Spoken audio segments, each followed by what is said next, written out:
Okay, so you guys on Zoom should be able to see this document as well.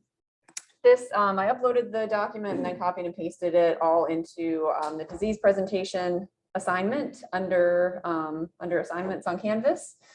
So your goal is to really research a disease. So I don't have a lot of time in here. We go over so much material. I don't have a ton of time to talk about all the diseases, which are kind of sometimes a really interesting part of A&P. So you guys are going to pick a disease and I'll show you the list of options that involves at least one of the systems that we're talking about. So it might be bone, it might be the skin, it might be nervous system or muscular. So one of the systems we're talking about this semester, it'll be a disease associated with one of those.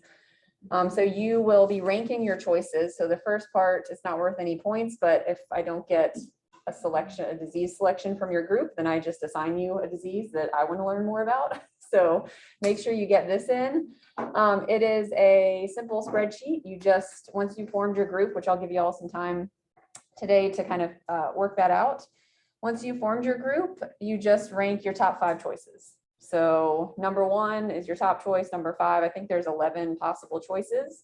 And then I'll try to separate out the different groups. I think there'll be about 7 groups total, 6 or 7 groups, depending on how things fall out. So hopefully you'll get one of your top 3 choices. That's my goal, unless everyone puts the same 3 options. So most of this you're going to be uploading to Canvas, just like with all of the other stuff I do. It's all on Canvas. The due dates are all set on Canvas already. Your disease selection is due January 26th. Like I said, there's no points associated with that, but if you want a specific disease that your group agrees on, definitely get it in by that point. It's not like first come, first serve. I'm just going to look at them all on January 26th. Okay. Oh, an interesting, I put the optional thing, the optional part here because of the due date mostly. I'm offering 10 bonus points on your, you can put it wherever, but I just said final exam. It doesn't really matter where the 10 bonus points go, but you can get 10 bonus points if you submit your, like the title and then like a brief description to the Piedmont Symposium. If it gets accepted, then you present it also at the Piedmont Symposium. If not everyone in the group wants to do it, we can talk about some options. If only like 1 or 2 people want to present for that bonus. I've done that in the past. So think about that. It's totally optional. The submission deadline, this is not my deadline. This is the symposium deadline, is February 11th. So I think all of my groups last spring actually did that for the bonus points. And we can talk more about it as it gets a little bit closer, once you guys have kind of picked out your disease and are thinking about maybe doing that. But keep that in mind, 10 bonus points, that's a lot of bonus points. Okay, so you're gonna do, yeah. First, you gotta choose your disease, and then I love organization, so you're gonna do another outline. Basically, just so I can see that you're covering the amount of detail that I want. So you'll do a 15-point outline, not worth a whole lot of points, but it'll, if you don't have enough detail in there, you aren't covering the material that I want to figure out, I want to let you know ahead of time so you don't get docked on the actual presentation video, which is worth a lot more, 45 points. So this is just kind of an organizational step. It's due February 21st. So a month after your selection is due. And I'll talk about that a little bit close as we get closer to that, but just a general outline. Let me know what you're going to be talking about and who is doing what part. Next comes the video. So you're not going to be presenting live in here because we just don't have the time for that. So you are going to record an 8 to 10 minute video on this disease.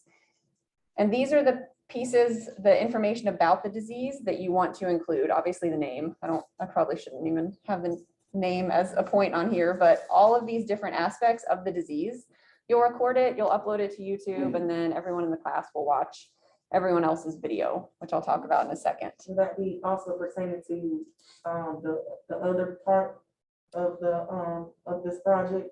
Is that how, that's the layout, how you want it done for the project? Yes, yeah, exactly. So the outline, Okay. yes. So for the outline, look at these different, look at these different pieces. Good point. Look at these different pieces and put those pieces in the outline. So 8 to 10 minutes, doesn't have to be extreme detail. I'll have some tips as we get a little bit closer, some sort of stumbling blocks that people hit last year with it that I want to talk about. But that's still kind of far off, but you can record, yeah, again, you can record totally remotely. So you guys can share a screen and then each person can talk about their individual part that they worked on, however you want to do that. And how many in the group? Oh, 3. It might be, there might be 4 in one group in here, depending. Yeah, Can I pick 4? maybe. We'll see how it falls out. Okay. Okay, so that's going to be due March 30th. Yes. Because it is a group project, I've done this with every group project I've ever done. You're going to fill out a peer evaluation as well. So if someone isn't pulling their weight, this is where you can tell me that they're not pulling their weight and their grade may be affected. So generally, everyone gets the same grade in the group. If someone has not contributed and you have evidence that they haven't contributed, assuming you allowed them to contribute, then their grade may be docked. So I don't like seeing people not pulling their weight in a group project. And I think that's what a lot of people really worry about in group projects. And I don't want that to happen. If something like that does happen, talk to me about it, obviously, before you have to turn in the peer evaluation or as you're kind of going through the process. I want to know about that so we can meet and kind of everyone get on the same page. And the person who's not pulling their weight can know that I know they're not pulling their weight. So keep that in mind. And then the last part is you have to watch everyone else's videos. So it'll be like 6 other videos. And answer a few questions. This will be really brief, just like half a page on each of the different videos, answering these basic questions. Half a page the most, I would say. Okay, the disease options are at the bottom here, so you can find these. These are different. I teach an 11 a.m. class as well, so if you have a friend in there, these will be different disease options, so I don't hear the same presentations over and over again, in case you're kind of confused. So these are your 11 options. I would definitely suggest doing a little bit of just basic Googling to see what some of them are. I assume most people don't know what NOMID is, or maybe Huntington's or spinocerebellar ataxia. Don't be scared away by words you don't know if you don't know what they are. It'll take you, I don't know, 10 or 15 minutes to Google all these and kind of get an idea of what they are. You want to be working on something that you're hopefully at least a little bit interested in. If you're not interested in arthritis, don't put that as one of your 5 options, right? Okay. Questions about the overall structure of that? Okay, so for the next 5 minutes, if you guys who are here, I know there's 3 people who aren't here. I'll talk to you guys in a second on Zoom. If you guys want to work to try to form groups of 3, like I said, if there's a group of 4, there's probably going to be more than one group of 4. That always ends up happening. So we'll kind of work that out. Go ahead and form your groups. If you don't know anyone in the class and you don't know who to work with, just head over to kind of this empty area and you can form a group that way. And you guys on Zoom, I'll talk to you. So go ahead, groups of 3-ish, and then we'll work from there. So, but Patrick wants to be on our group. Oh, perfect. So can that be us? Sure, you guys, yeah, you guys form that 4, and then if we have another 4, we'll work that out. Yeah. Okay, so Patrick, I got you in a group already. Yeah, I was gonna say you guys want to work with Lindsay. Okay. However you want to work it out. No, not Spanish. You got it?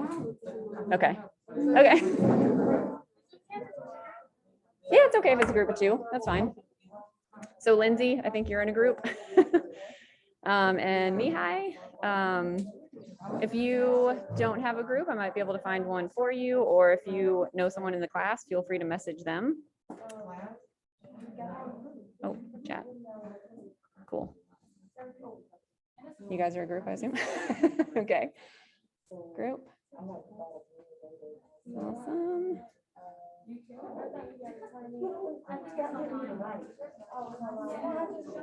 So if you guys in your groups want to kind of discuss right now, since we have time, what diseases you might be interested in, take some time to do that.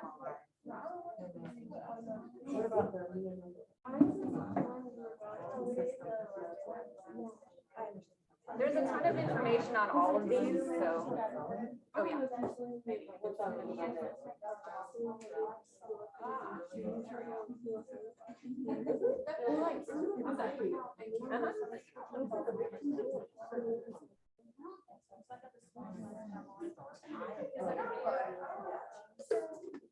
Okay.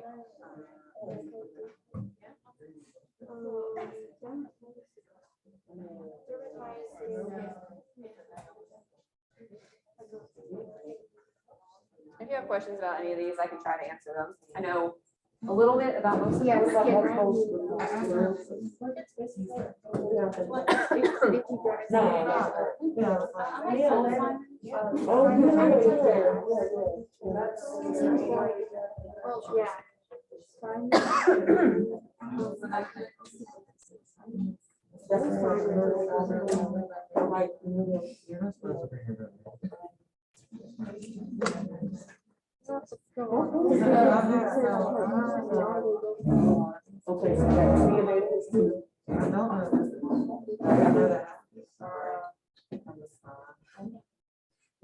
So you guys are a group, you guys have 3 in a group, right? So you have a group also. I just thought you probably have a.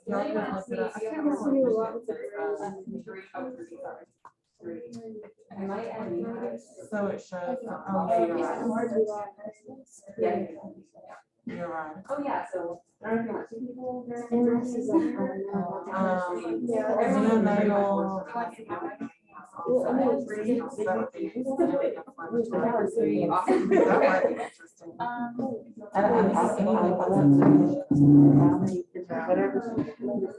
Okay, so Mihai, if you are okay, you're going to work with Lindsay and Jasmine.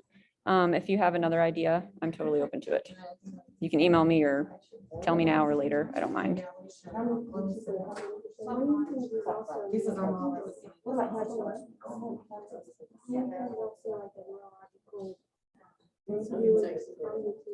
Okay, I'm gonna stop sharing that.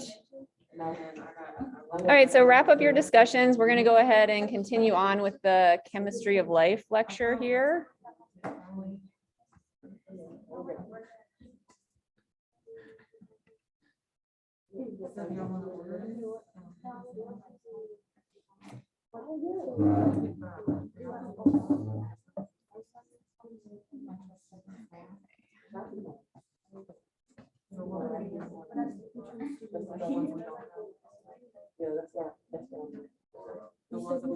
right, I'm gonna close this down. Does that mean it's a no, or does that mean no? So you're using them. Yeah. That can be an option. Let me get your email. But how would that work?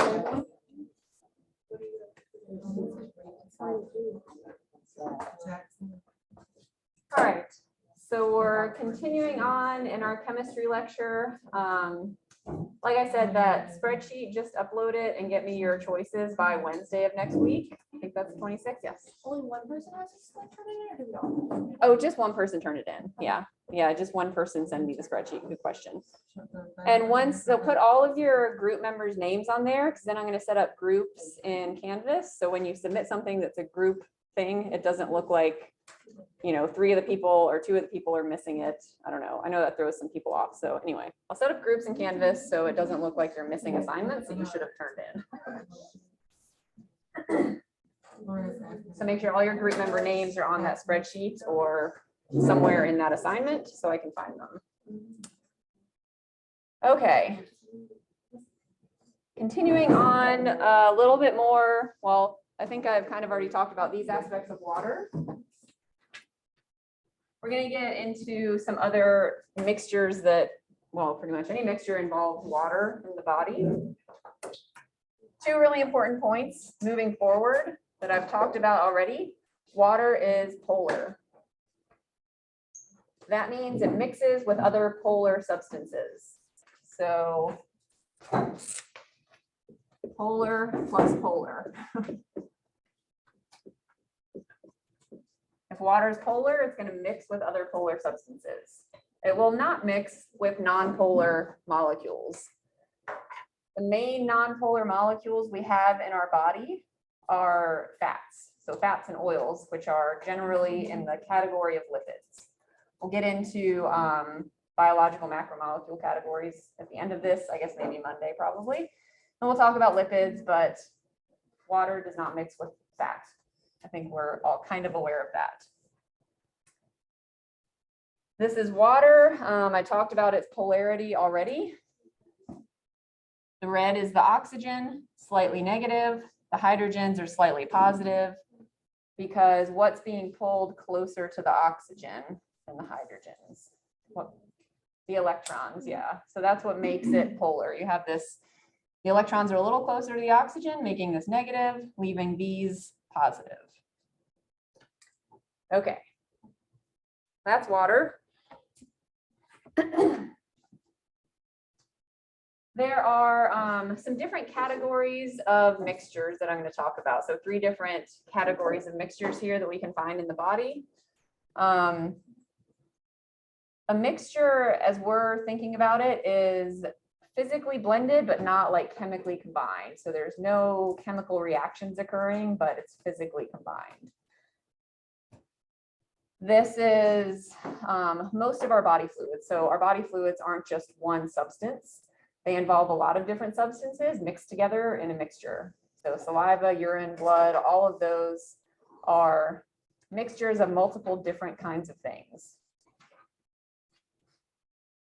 Most of those are, like I said last class, suspended in water. So water is kind of the base for all of our body fluids. Not super surprising. Our body mass is 50 to 75% water. I think I said 2/3. So I guess if you're really dehydrated or maybe really old, you can go down as low as 50% water. But 50 to 75% of our body mass is water. That's because it makes up the base for all of these bodily fluids. And it does depend on your age. So as you age, typically your water content goes down. Gender, typically men have slightly higher water content than women. And then fat content. So depending on your body mass index, it can change how much water is in your body as well.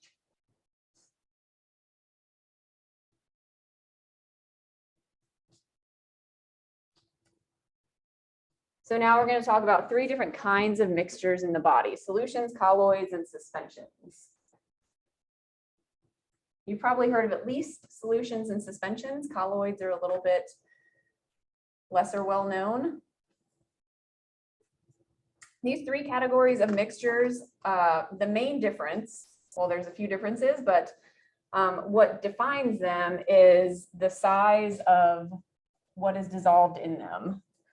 So the smallest particle, or the smallest option here is going to create a solution. So any solute particle that's under 1 nanometer in size. If the solute particle is under 1 nanometer in size in the solution, then you have, or in the mixture, then you have a solution. And does everyone know solvent and solute? Do we know those terms? Okay, so the solvent is the thing that's doing the dissolving. The solute is what is being dissolved. So what's in the, so solvent is pretty much always water. The solute might be, you can think of salt or sugar or something like that. That creates the solution. So the solute, it can be gas, solid, or liquid. Gas dissolves into, so oxygen and carbon dioxide are gases that are dissolved in our blood. Anything that's under 1 nanometer, so really tiny. It doesn't change how light passes through it, and we don't really think of that. It doesn't probably connect in any practical way, but it doesn't scatter light because those solute particles are so tiny, it's transparent. So you can see right through it. It's homogeneous, which means that the particles are distributed evenly throughout, so they're not like clumped in one area or another. That's homogeneous. Once you mix it up, If you mix it up really well and let it stand for an hour or 24 hours, it doesn't separate. That's going to be different from a suspension. So it stays mixed up. You don't see any separation. Examples are salt water, rubbing alcohol, and a million other things. Those are two good examples.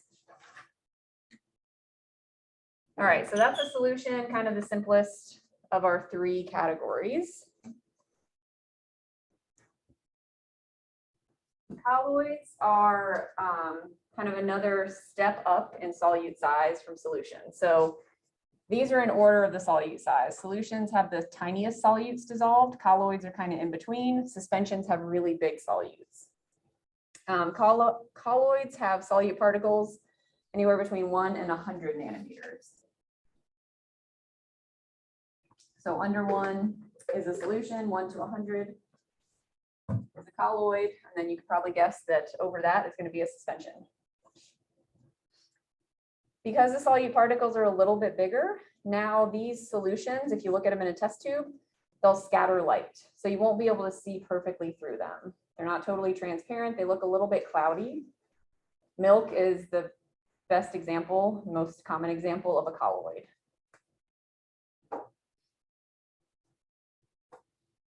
So milk is, you don't see it separating out, but you also can't see right through it. So it's a colloid. Just like with a solution, the particles don't separate out on standing. They stay mixed up. That would be really weird if milk separated out. That's probably not a good sign if you have separated milk. Okay, so in the body,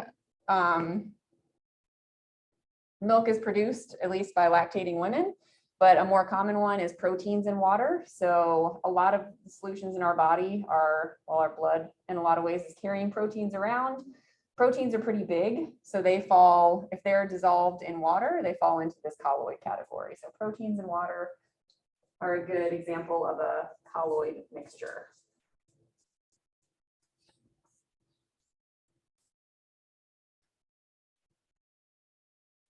All right. On to suspensions. You can probably guess everything I'm going to say here at this point. The particles are bigger than 100 nanometers, the solute particles. So really big particles, well, relatively in the body anyway. It can appear, the mixture can appear cloudy, or it might be totally opaque, which means you can't see through it at all. So cloudy to opaque, because those solute particles are so big. And this is the type of mixture that does separate on standing. So you get something called sedimentation. So it's like sediment is falling out to the bottom. The heavier, bigger solute particles separate out, fall to the bottom of, say, the test tube, which I'll show you an example of in a second. And then you have the solvent sitting on top of them. So you have a separation. Blood is a great example, blood cells, I should say. So blood is made up of red blood cells, white blood cells, and plasma. Plasma is kind of the stuff that the other cells are floating in. Red and white blood cells are big and heavy, and they'll separate out from the plasma. So you'll have plasma. If you put blood in a test tube, you'll have plasma on top, and then the blood cells on the bottom, if you leave them for a while. So you get that sedimentation.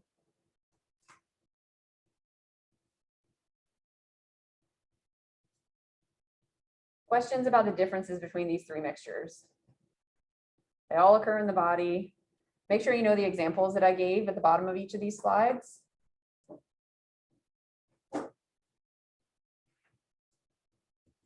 So if we look at pictures, on the left here are actual test tubes, on the right are just like drawings of these test tubes essentially. So it's the same thing. So if you were to tell me what the solution is, which of these is the solution? A, B, C, or D? A, right? You can see through it perfectly. You can see the lines behind it. So totally transparent. We know the solute particles are really tiny. What would B be? A colloid. Good. So it looks kind of like milk actually. So you have bigger solute particles, so it scatters light. You basically can't see through to the line behind it, right? And then C and D are suspensions at different times. So this is blood in a test tube.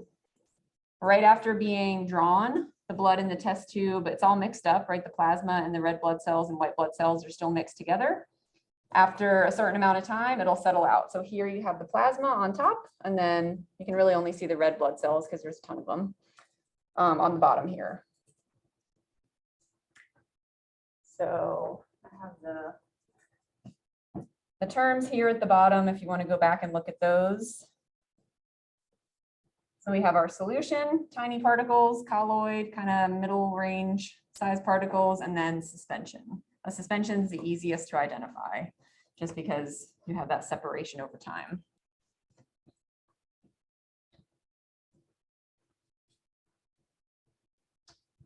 Okay, on to the next. Acids, bases, and pH. I know most people have heard these terms and are kind of familiar with them. I'm not going to go into a ton of detail here. I really just want you to know, bless you. I want you to know what an acid is, what a base is, and how we calculate pH. Our different organ systems need very specific pHs in which to work. So pH is really important for pretty much every system in our body.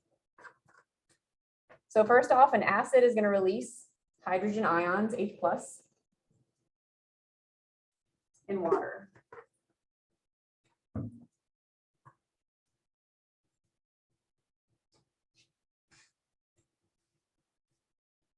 So when you think acid, think H+. If you have more hydrogen ions, that solution is more acidic. A base is going to accept those hydrogen ions, so take them out of solution. And I always think of bases as having OH on them. So if you see a molecule with OH on it, it's usually a base, like NaOH is sodium hydroxide. It's a very strong base.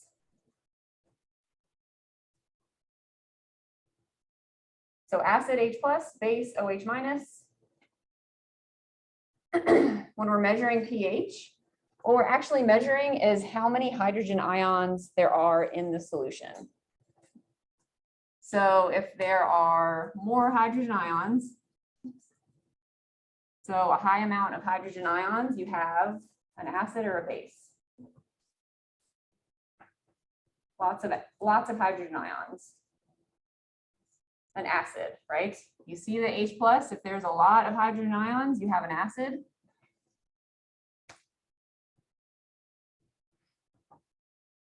And this is technically calculated through this complicated kind of looking equation. It's not all that complicated of an equation. If you guys remember what log is, it's the weird thing that is really kind of rarely used in everyday life.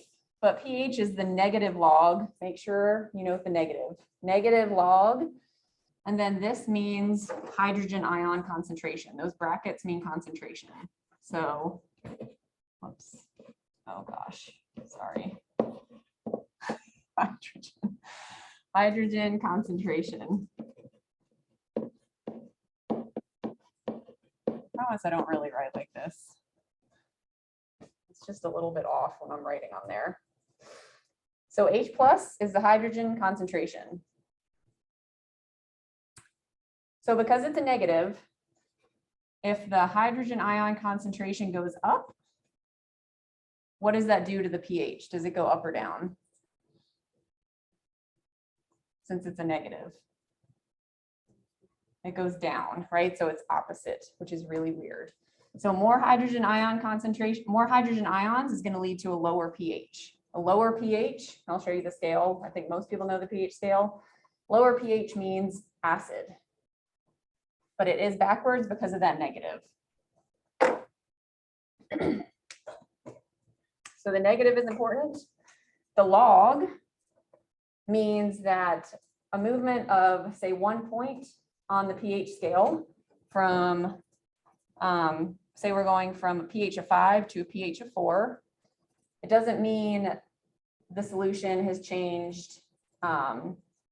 It's become 1 time more acidic. It became 10 times more acidic. So it's a change of 10 units for every 1 unit on the pH scale. So going from 5 to 4 is a huge change in the amount of acidity, the hydrogen ion concentration. So keep that in mind. The log makes this a 10x change.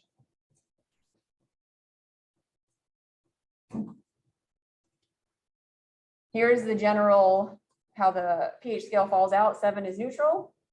You go below 7, it's acidic. Above 7 is basic. And in parentheses here, I just noted what that means as far as how many hydrogen ions there are versus hydroxide, the OH. Neutral, they're equal. So at pH of 7, you have as many hydrogen as hydroxide ions. If you have an acidic solution, that means there's a lot more hydrogen ions than OH, than the opposite for basic. Questions about that? I won't ask you to calculate the pH, like I won't give you a hydrogen ion concentration and have you tell me what the pH is, but I am really interested in you guys knowing this type of change is a 10x change versus just 1, if you move 1 point on the pH scale. And then also that pH is measuring the hydrogen ion concentration. That's what pH is actually measuring in a solution. Measuring what? The hydrogen ion concentration. So pH stands for basically percentage of hydrogens. That's why the H is capitalized, hydrogen. And so if you're looking on the chart, you said if you go below the neutral, that's acidic or is it opposite? Yep, below That's neutral, acidic. yeah, is acidic. Yeah. So here's a nice graphic if this helps. 7 is neutral, anything below that is acidic. Yeah. Anything above it is basic. So our stomach acid is crazy acidic. And I think most of you guys probably know that, but it has a pH of 0.9 to 3. It varies. But it can break down a lot of different substances because it's so acidic.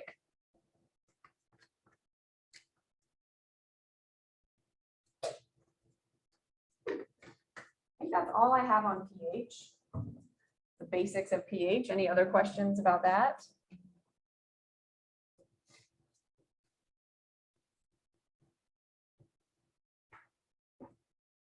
Okay. Into some chemical reaction basics. So when we're talking about a chemical reaction, I'm basically talking about a bond being broken or formed.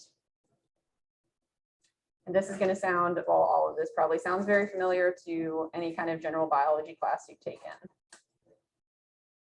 So throughout our body on a minute-to-minute basis, there's bonds being formed and broken over and over and over again for our metabolism to keep working.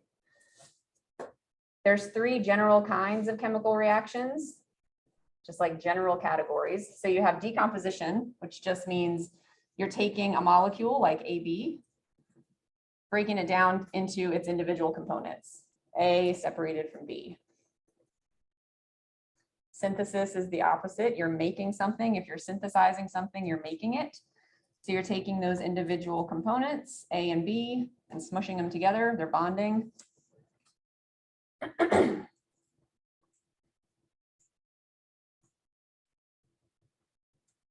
And an exchange reaction, I won't talk about in too much detail, but this is where there's 2 molecules and they switch pieces. So they exchange individual atoms or pieces of their molecule with the other one. So a simple example of this is if you have an AB molecule and a CD, the A will grab the D and the C will grab the B. So they just switch. They switch partners, I guess is a good way to think of it. It's like a dance. So that's an exchange reaction.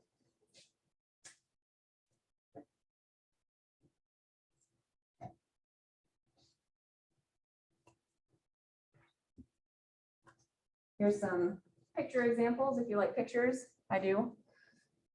A decomposition reaction, a good example is a starch molecule. So if you eat a potato, your body breaks down that starch into individual glucose molecules.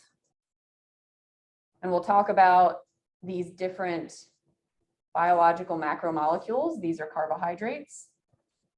So these will come up again, but starch is a bunch of glucose molecules strung together. In a decomposition reaction, your body chops up all those glucose molecules for use in other ways. A good example of a synthesis reaction is the creation of a protein. Another major category of macromolecules is a protein. They're made up of individual amino acids. So amino acids get strung together. That's a synthesis reaction. And eventually they form a protein. I don't really have a good example for an exchange reaction. It's just kind of a generic example here. They get a little bit more complicated, so I'm not going to go into too much detail on them, but they just switch. They all come together and then switch their individual components. So you had C and D and A and B, but at the end you have A and C together and B and D. Exactly what I said on the previous slide.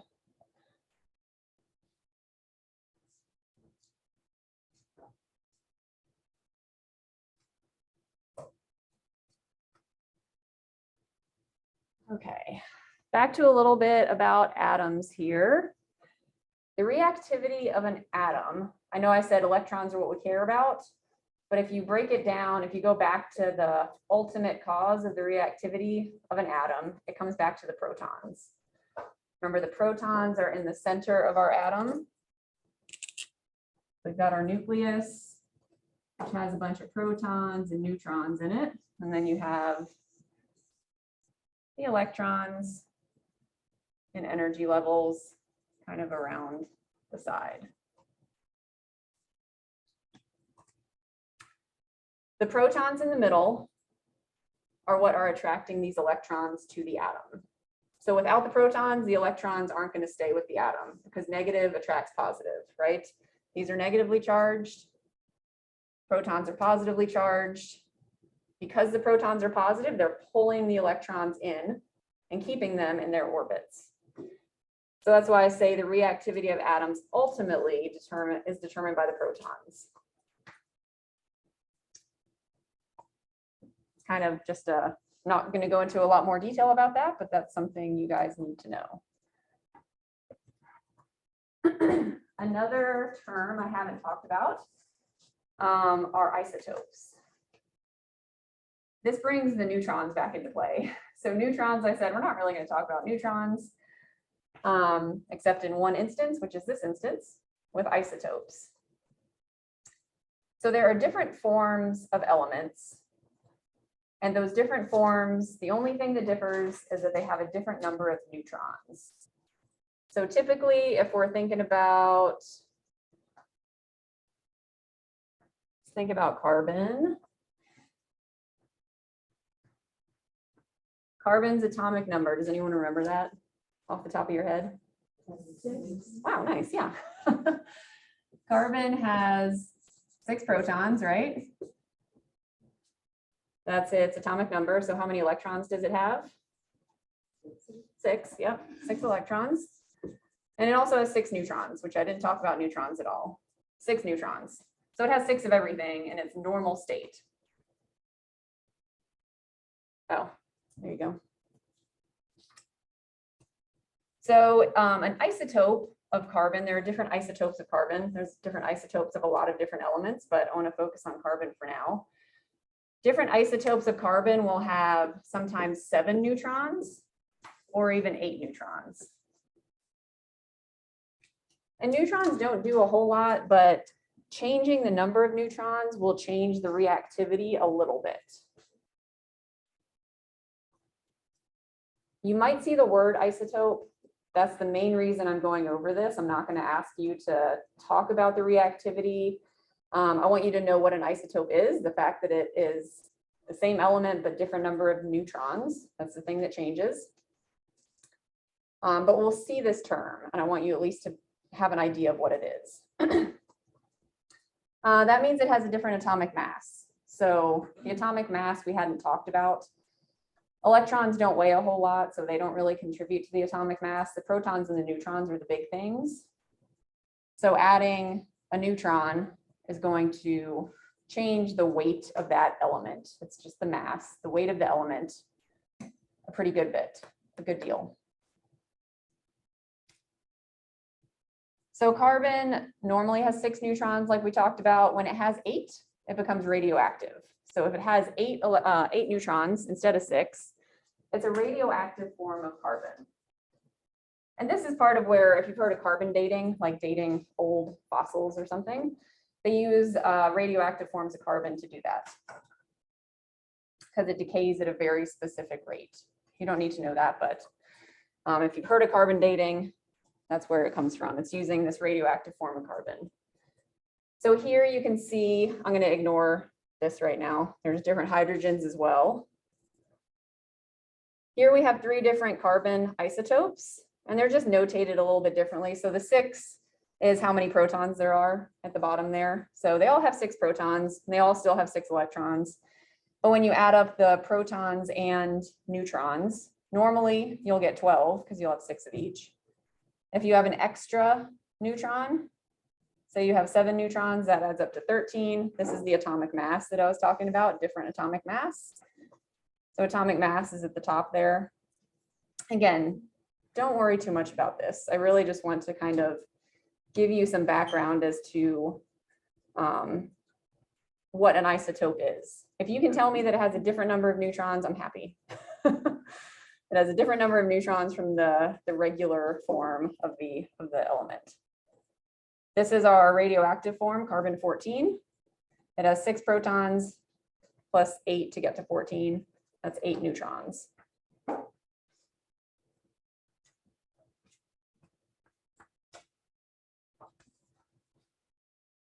right, that's isotopes.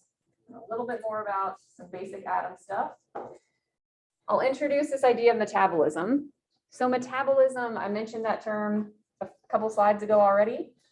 This is all of the chemical reactions in your body. So your metabolism, when you say, my metabolism is slow or my metabolism is fast, you're basically saying your chemical reactions in your body are happening quickly or slowly.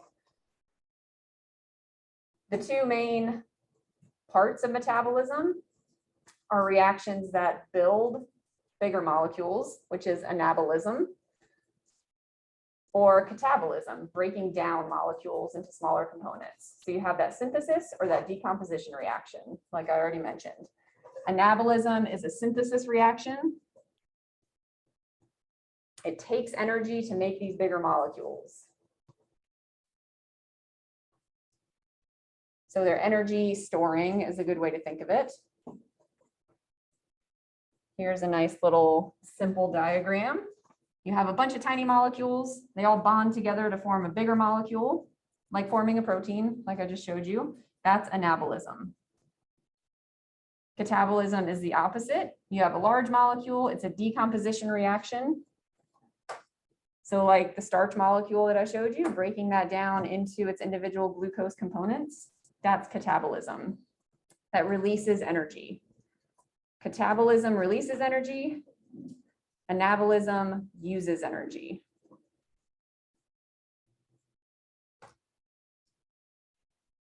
Oh, I seen in the book, it was talking about anorganic and exergonic. Is that something that? I don't think I'm going to ask you about those. I don't think I have those in this, so don't worry about anorganic, exergonic.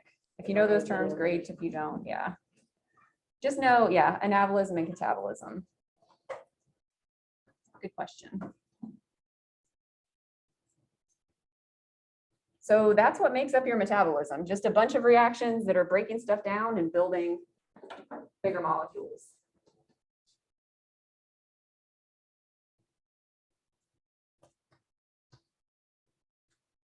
Okay, the main categories of organic compounds, I'm just going to kind of introduce this and we'll get into it in detail on Monday.